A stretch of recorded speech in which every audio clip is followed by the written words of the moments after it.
he's not very happy about the rest of the laws. His name is Bill Potts.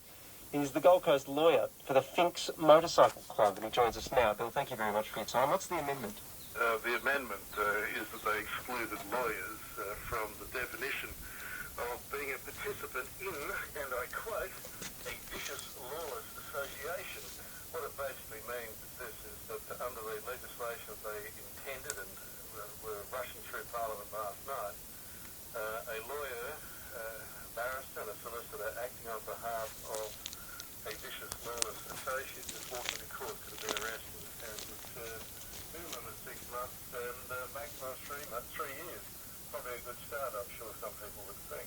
Right, well, yes, laws don't necessarily arouse many people's sympathies, but of course there is a need for people to have rights or access to legal representation. When I woke up yesterday, I thought I was doing a job. When I looked in the mirror this morning, I thought I was a vicious lawless associate. Yes, I can see how you're playing with language here, and it's certainly very straight language, so I can understand why you do that.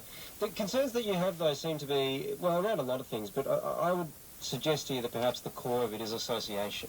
You feel that the legislation goes too far in effectively criminalising association and denying people their freedom to associate. It's not merely that. There are 3 problems with the legislation, as I said. First problem is that for the first time in Australia's history, a government effectively declares an organisation to be a criminal motorcycle group or a criminal gang. It secondly then makes associates, participants, office bearers, essentially then liable for serious and significant penalties, and it then effectively stops, I suppose thirdly, the courts from imposing fair and reasonable penalties. It imposes a mandatory sentencing regime which is not merely tough, but is almost cartoonish in its thoroughness and its heaviness. It achieves the breaking of an egg with a sledgehammer. Those elements you've identified, though, weren't they also, I mean, I remember these exact same objections coming up in respect of anti-terrorism legislation.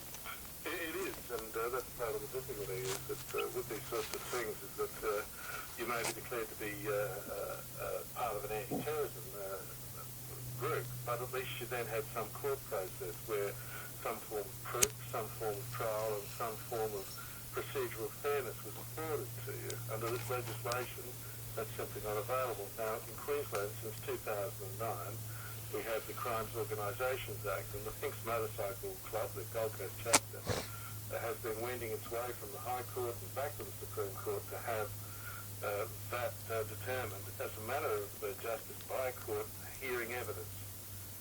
This new legislation completely abrogates that, and effectively now they are declared to be criminal. So you're going to mount a legal challenge?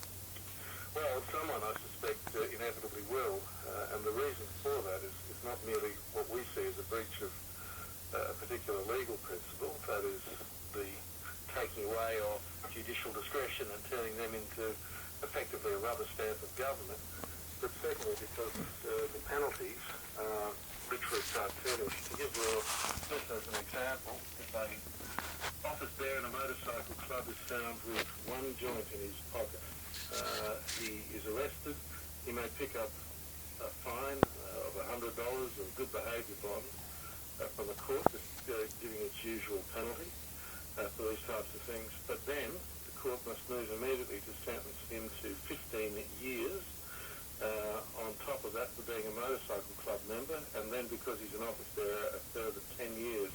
So for something which might receive a good behaviour bond or a fine, the unfortunate possessor of that joint gets 25 years, which can't be mitigated or varied, and is essentially without any form of parole. Sure, but the penalty there wouldn't be for having the joint. The penalty would be for the membership of one of these associations. The proportionality is gone. What they're saying is that the initial penalty, the committing of a crime whilst being a member or an office bearer, is the trigger that gives the court the right to so it opens the door and then the court can pretty much go nuts from there.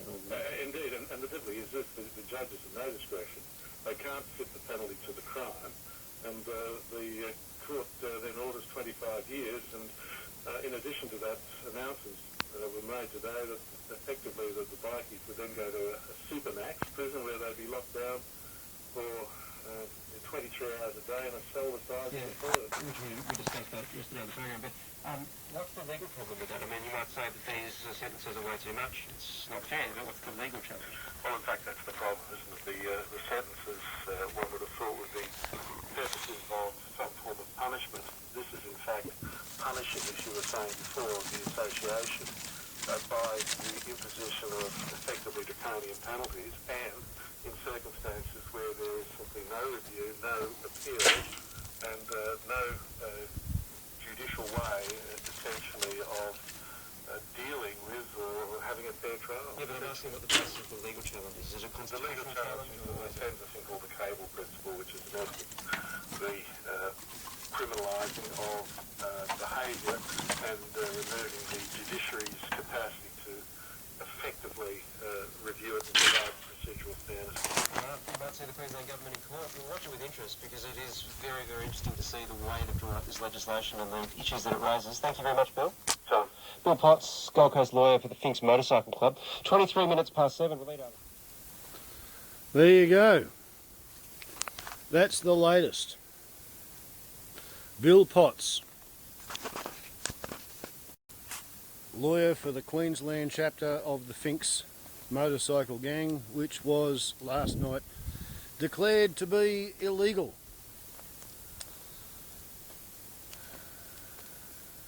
The only amendment that they got through was that a lawyer walking to court with the motorcyclist is no longer allowed to be jailed for 3 months for being an associate. Campbell, Newman, the human hemorrhoid, totally mind-fucked and in the grip of the empire-building pink pigs in blue suits. And what are the pigs motivated by? Simply a desire for empire building, a desire to cover up their own corruption and connivance with facilitating the distribution of speed all over Queensland. How else do you think the fucking transport companies provide it to their drivers? How else do you think the tourist industry provides the nose candy for their workers to keep them on the ball? Because the Queensland police are corrupt.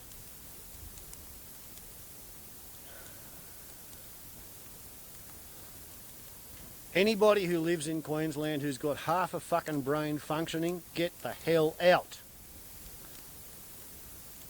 To the rest of Australia, I pose this question.